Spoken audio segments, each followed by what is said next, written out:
Ուկրաինան կարող է բաժանվել վերահսկողության գոտիների, ինչպես Բերլինը երկրորդ համաշխարհային պատերազմից հետո, որպես խաղաղության համաձայնագրի մաս։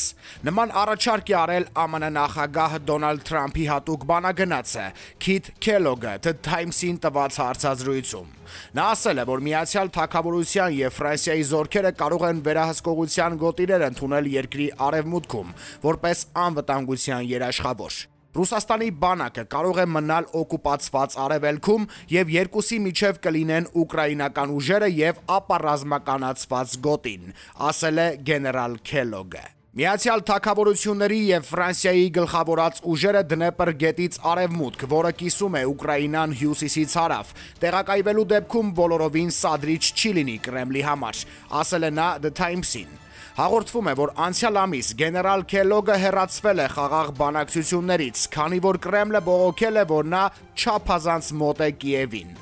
Այժմ նա ասում է, որ Ուկրաինան բավականաչափ մեծ է, որպեսզի տեղավորի մի քանի բանակներ, որոնք ձգտում են հրադադարի ռեժիմի պահպանմանը։ Դուք կարող եք գրեթե նմանեցնել այն ամենին, ինչ տեղի ունեցավ Բերլինի հետ երկրորդ համաշխարհային պատերազմից հետո, երբ ունեիք ռուսական գոտի, ֆրանսիական գոտի և բրիտանական գոտի, ԱՄՆ գոտի, ասել է նա, նշելով, որ Ամերիկան որևէ ցամաքային ուժ չի ներդնի։ 18 մղոնանոց ապառազմականացված գոտի կարող է իրականացվել արևելքում առկա վերահսկողության գծերի երկայնքով։ Այնուամենայնիվ, Մոսկվան բազմիցս պնդել է, որ չի ընդունի խաղաղապահ զորքեր ՆԱՏՕ-ի որևէ երկրից ոչ մի պայմանով Ուկրաինայում։ Նյութի աղբյուր, Առաջին AM։